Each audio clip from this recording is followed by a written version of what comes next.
Me encuentro en la ciudad de Cesarea Marítima. Es una ciudad que está en medio entre Tel Aviv y Haifa. Y es interesantísimo este lugar porque es una ciudad de tiempos de Jesús. Fue fundada más o menos 20 años antes del nacimiento de Jesús. Y Jesús nunca estuvo aquí, al menos el Evangelio no nos dice que Él viniera aquí porque los judíos no solían venir aquí. Es una ciudad construida por Herodes el Grande y es una ciudad grandiosa, una ciudad de estilo romano. Es una ciudad distinta a Cesarea de Filipo, que es una ciudad mucho más pequeña al norte. Esta ciudad costera fue construida por Herodes el Grande como una especie de ciudad moderna, grandiosa de su época, una ciudad de lujos, una ciudad rica, una especie de Dubái, para que entendernos hoy. Una ciudad en Medio Oriente, pero con todos los lujos de Occidente y con grandes estructuras, un grandísimo teatro, un circo romano, una ciudad para los romanos o para las personas de cultura, vamos a decir hoy, europea. En ese momento no existía esa palabra, pero era esto lo que se vivía aquí y se tenían estas grandes estructuras, lujos, termas, es decir, los spa, y diversiones, los circos, eran lugar, vamos a decir, como hoteles grandes, shows, un lugar maravilloso y grandioso y también un puerto de comercio enorme. Y aquí, en esta ciudad, entre otras muchas cosas, Pablo, antes de ser enviado a Roma, que fue ya su último viaje, él estuvo preso aquí 2 años. Ahora les mostraré. Bajaremos o intentaremos acercarnos al lugar, la prisión, el lugar donde él estuvo preso durante 2 años bajo Félix y Festo, gobernadores romanos. Aquí ellos lo mantuvieron preso 2 años hasta que lo mandaron a Roma porque él apeló al César porque era ciudadano romano. Bueno, no voy a entrar en esa historia, pero es interesantísimo eso. Entonces aquí San Pablo estuvo justo aquí detrás de donde estoy yo. Se ha localizado muy recientemente la prisión, que era una cisterna, y es donde estuvo preso San Pablo. Ahí está explicado. Interrumpo un instante solo para darte 3 datos. El primero es que de cada 10 personas que ven este video, solamente 2 se toman la molestia de darle al me gusta, pero ayuda muchísimo. Ojalá que tú seas una de esas personas y que sean más. Segundo, de cada 2 personas que ven este video, solo una se ha suscrito al canal. Te invito a que también tú te suscribas y participes de la comunidad del Evangelio de Sion y así podamos crecer más. Tercero, me han preguntado mucho sobre las canciones, la música del Evangelio de Sion. En el enlace en la descripción debajo del video dejo el enlace a la playlist, es decir, a el conjunto de todas las canciones que se van produciendo para que tú puedas acceder a todas ellas y las puedas escuchar en cualquier momento. Continuamos. Además de esto, hay otra cosa muy interesante que les voy a mostrar. Hay una piedra aquí, muy importante para la arqueología y muy importante también significativamente para nuestra fe. Y es esta piedra que está aquí. Bueno, esta es una réplica, la original la tienen muy bien guardada o muy bien expuesta en el Museo de Israel. Pero es esta piedra que ven ustedes acá. Esta es la réplica. En este mismo lugar la encontraron. Y esta es la réplica exacta. ¿Y por qué es tan importante? Porque miren lo que dice aquí. Aquí dice Poncius Pilatus. Poncio Pilato. Poncio Pilato vivía aquí. Sabíamos que él había vivido, también tenía su lugar fijo, su residencia fija en este lugar, en esta ciudad. Pero ¿y por qué es tan importante esta piedra? Porque pues nos muestra, no solamente oímos que existió un Poncio Pilato, que dicen que tal vez estuvo aquí. No. Tenemos aquí la constancia de que él en esta ciudad habitaba y que en esta ciudad él hacía los monumentos y que durante el tiempo que él fue gobernador estuvo aquí. Y es interesantísimo porque nada más y nada menos Poncio Pilato aparece en el credo, en el Evangelio sin duda, pero en el credo. ¿Y por qué en el credo? Porque en el fondo nuestra fe no es una fe de teorías, de ideas, de sentimientos, sino de hechos históricos. Entonces para nosotros es grandioso ver que lo que creemos está fundido con la historia y que nosotros creemos algo que de verdad ocurrió. Y tenemos los nombres incluso de los políticos que estaban presentes y que intervinieron incluso, en este caso, en la muerte de Cristo. Y por tanto, para nosotros este tipo de constancias históricas nos hacen ver que nosotros no creemos en fábulas, sino que realmente estamos afincados en una verdad sólida, ¿no? Entonces, bueno, estamos fundados sobre roca, no sobre esa roca, pero también esa roca nos ayuda a ver esta realidad. Y aquí está lo que fue el Palacio de Herodes, un palacio lujosísimo que entraba dentro del mar, bellísimo. Entonces había construido sobre el mar su palacio, de manera que estaba como una pequeña península rodeado de agua. Aquí abajo, no sé si alcanzan a ver los mosaicos, el lujo con el que vivía y la sofisticación de todo esto de aquí. Tenía su sistema de calefacción debajo de del palacio para los tiempos de frío. Bueno, una cosa impresionante. Bueno, esto es lo que aquí hay. Y aquí vamos a explicar un poco de lo que nos cuenta el Evangelio. Pues el Evangelio de hoy en San Marcos nos habla del envío en misión de los apóstoles. Y es el envío prepascual, significa antes de la Pascua, antes de la muerte y resurrección de Jesús, es decir, durante la vida terrena, durante el ministerio de Jesús. ¿Y por qué manda Jesús en misión a sus apóstoles si todavía no ha terminado su periodo de formación? Vamos a decir que Jesús estuvo más o menos unos 3 años con los apóstoles y los estuvo formando, les estuvo mostrando, enseñando su evangelio, mostrándole pues, sus milagros y en un proceso de conocimiento de Jesús. Y sin embargo, pues estaban aún en ese proceso, todavía estaban muy verdes, por decir así, y los mandó ya a predicar. ¿Por qué hizo esto Jesús? Bueno, pues muy importante y muy interesante, porque en realidad, primero porque nunca dejamos de formarnos como discípulos, nunca dejamos de ser discípulos. Discípulo significa alumno, aprendiz.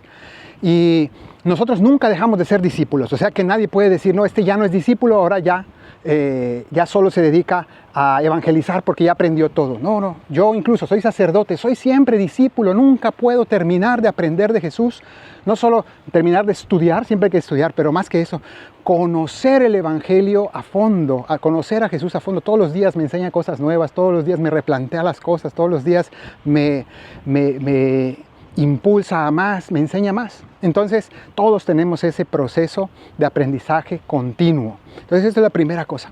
Y segundo, porque no existe un aprendizaje teórico y después una evangelización práctica, sino que a evangelizar se aprende evangelizando. Y eso significa que tú, que también eres enviado, porque hoy está hablando del envío de los discípulos, nadie piense que eso es para las monjas y los curas. No, esto es para todos los discípulos de Cristo. Todo discípulo es misionero. Todo misionero es siempre discípulo, que es lo que expliqué antes. Todo discípulo es siempre misionero. Significa que tú no puedes aprender de Cristo si no sales a evangelizar. El único que está dispensado de salir a evangelizar es el que apenas está en ceros absolutos, el que se acaba de convertir ayer. Pero el que ya tiene un poquito de seguimiento de Jesús tiene que empezar también a compartir su fe. Y si tú no sientes el impulso en tu corazón de compartir tu fe, de salir y predicar, o de compartirle tu fe a otro, o de hablarle de tu fe a otro, quiere decir que en realidad pues no estás viviendo la fe no te está transformando, sino que estás simplemente pues conociendo unas ideas interesantes como de autoayuda, ¿no? Pero eso no es el Evangelio, eso no es el Evangelio.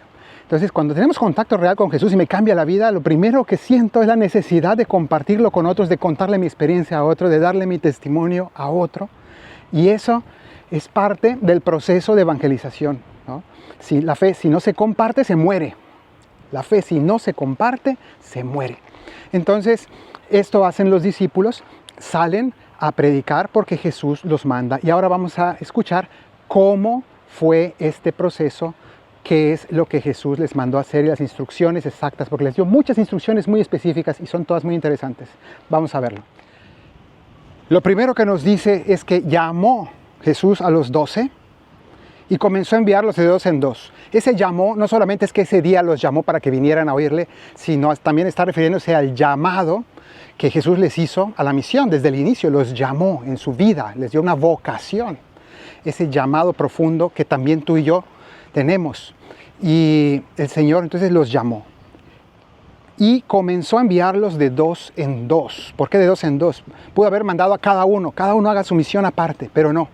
La misión nunca es de un individuo, es de la iglesia y se hace siempre en comunidad. Y la misión es siempre para formar comunidades, para formar núcleos de vida cristiana, personas que juntas vivan la fe. La fe cristiana no es algo individualista entre Dios y el individuo, es siempre juntos. Y entonces la comunidad mínima es de dos personas. El apostolado siempre se hace juntos, en equipo. Nos ayudamos unos a otros, convivimos y ahí se vive el evangelio. Entonces, les dio poder sobre los espíritus impuros, es decir, Jesús les dio autoridad, les dio fuerza sobre el mal. Cuando salimos a predicar nos damos cuenta que el mal es sumamente poderoso, que el pecado realmente oprime la vida de las personas, su psicología, los vicios, la maldad, los intereses, el egoísmo, se comen el mundo, la política, las dificultades son enormes. Si nos mandaran así nada más con nuestra buena voluntad, realmente no haríamos absolutamente nada. Entonces aquí nos dice que Jesús les dio autoridad, poder sobre los espíritus inmundos.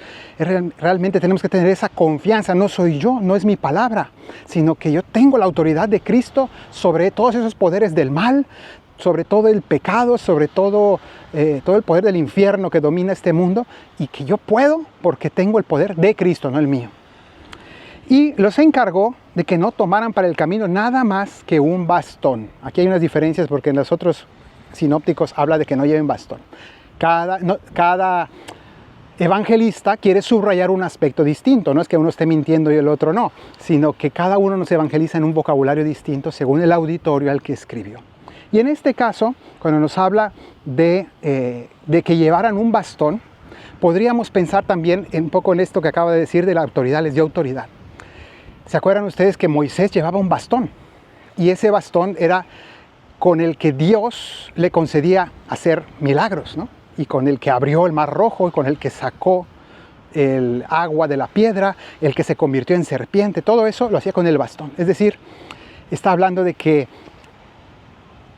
vayan únicamente con la autoridad de Cristo. Eso es lo que les basta. La confianza en la autoridad de Dios es el soporte, el bastón, significa el apoyo, el que me sostiene en el camino.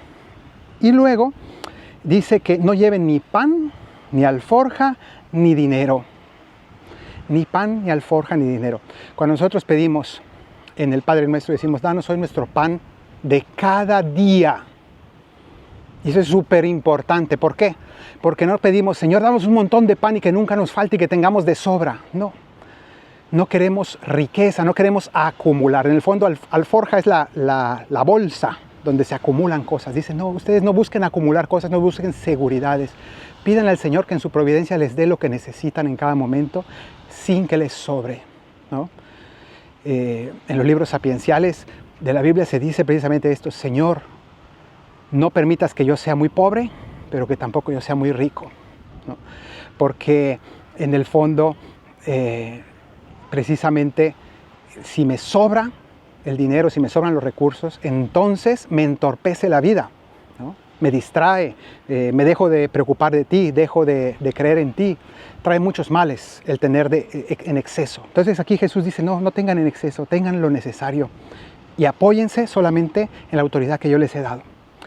Y dice que aquí, dice, no lleven dinero y cálcense con sandalias y no lleven 2 túnicas. ¿Qué significa esto de no llevar 2 túnicas? Es muy interesante, porque en el fondo quiere decir que donde tú estés, preséntate como lo que eres, discípulo de Cristo, eres cristiano.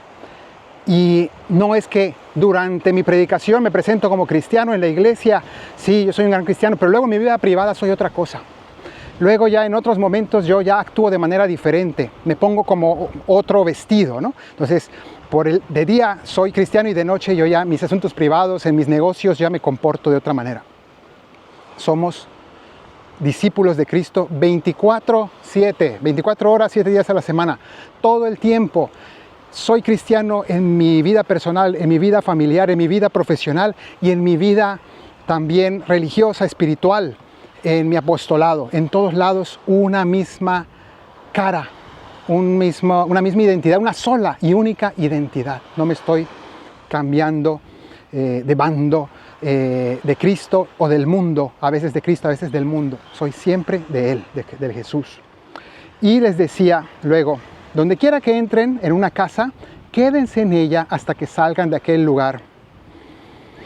También muy interesante. ¿Por qué les manda que se queden en un lugar? Porque cuando va a empezar la misión, cuando vas a hacer la misión de Cristo, ¿qué va a pasar? Que la gente te va a querer y te van a empezar a ofrecer lugares mejores, y entonces ahora ya te conoce gente más importante y mira, ahora vente a un lugar más lujoso y ahora vente a un lugar más cómodo, y se puede convertir esto en un proceso de nunca acabar, en donde siempre voy subiendo de nivel, ¿no? Y voy buscando tener más comodidades. Y aquí dice, no, tú estás en la misión, quédate donde llegaste y no estés buscando promoverte, no estés buscando subir, no estés buscando más comodidades, más lujos, más facilidades. Quédate donde estés. Y esto se aplica a todas las dimensiones de la vida cristiana y concretamente a la misión. Siempre el buscar ese equilibrio de no estar buscando lo material, sino quedarnos siempre en la dimensión evangelizadora, que esa sea nuestra gran recompensa. Y dice luego, si un lugar no les recibe y no les escucha, al salir de ahí sacúdanse el polvo de los pies en testimonio contra ellos. También muy interesante, porque primero nos está diciendo, va a haber lugares donde no se va a aceptar el evangelio. No te angusties, no insistas. ¿En qué sentido? No insistas. En un primer momento puedes insistir, pero llega un momento en que ya has insistido varias veces y ya te han hecho entender que no les interesa el evangelio.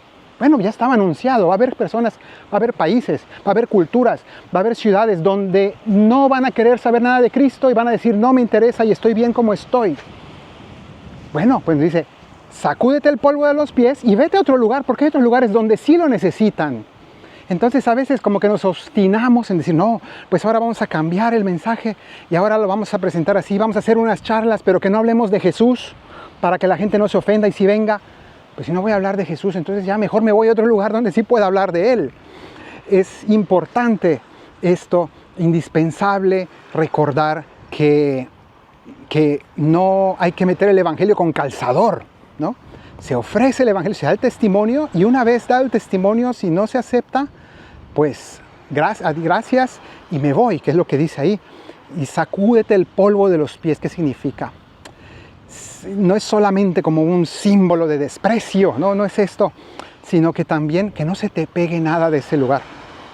Que significa que cuando nos movemos en territorio pagano, en donde no se conoce al Señor, hay costumbres, hay antivalores que se nos pueden pegar, ¿no? Hay muchos vicios, hay muchas maneras de pensar que uno está allí y son contagiosas. El pecado es contagioso. Entonces, si estamos trabajando mucho en contacto con el mundo que no conoce a Cristo, y que es la mayoría del mundo, se nos puede pegar el polvo del mundo. Entonces hay que sacudirnos ese polvo del mundo para que no nos quede nada de él y no nos vayamos a contagiar de esos estilos de vida mundanos en contra del evangelio.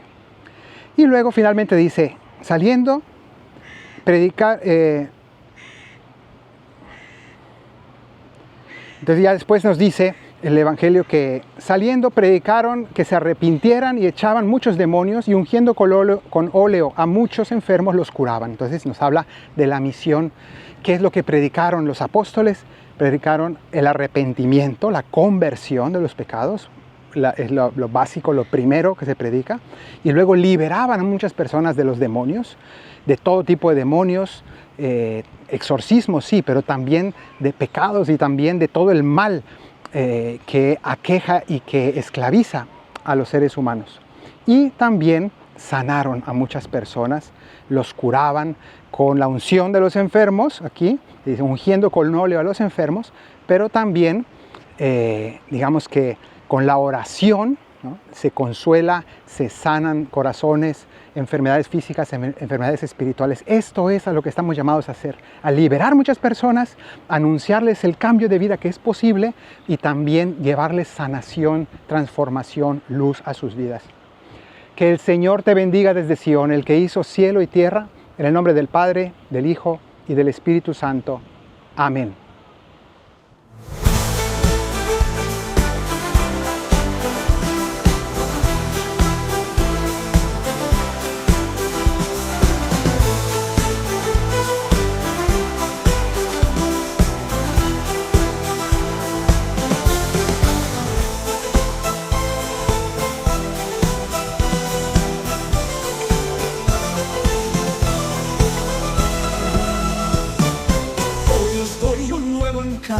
Os tengo una gran misión, ir a todas las aldeas y siempre de dos en dos, manteneos siempre juntos y formad comunidad, dando siempre testimonio del amor y la verdad.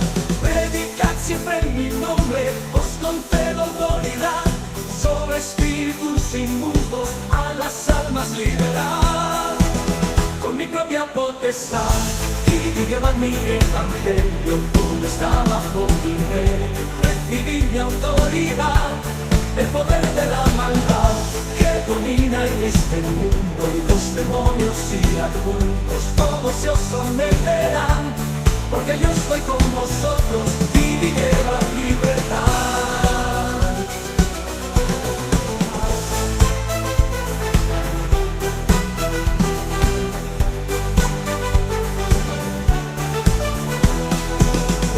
Celos y amarguras, vicios y malos deseos, avaricias y rencores, expulsadlos y rompedlos. Solo llevad un bastón, signo de mi autoridad. No apoyéis vuestra confianza en ninguna cosa más, ni el dinero ni el poder, ni vuestros grandes talentos. La fuerza de mi palabra os dará los frutos buenos con mi propia potestad.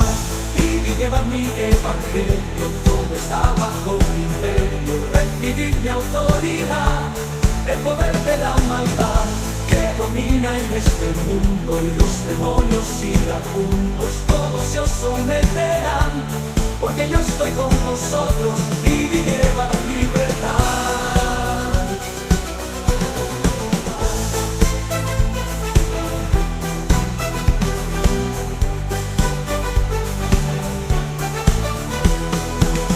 Llevéis ni pan ni alforja, ni dinero en vuestra faja. Confiad en mi providencia y veréis que nada os falta.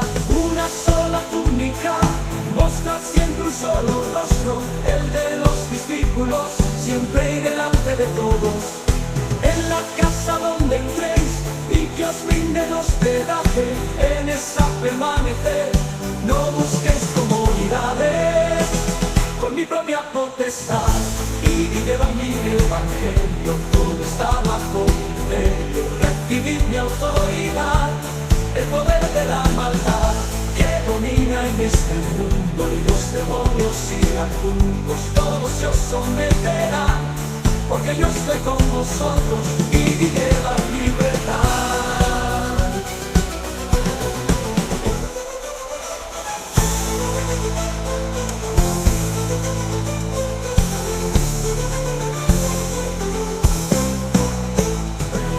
Si un pueblo no se escucha o rechaza mi mensaje, sacudid vuestras sandalias y seguid para otra parte. Que ni el polvo del lugar y sus costumbres mundanas se os peguen a los zapatos, ni tampoco a vuestras almas.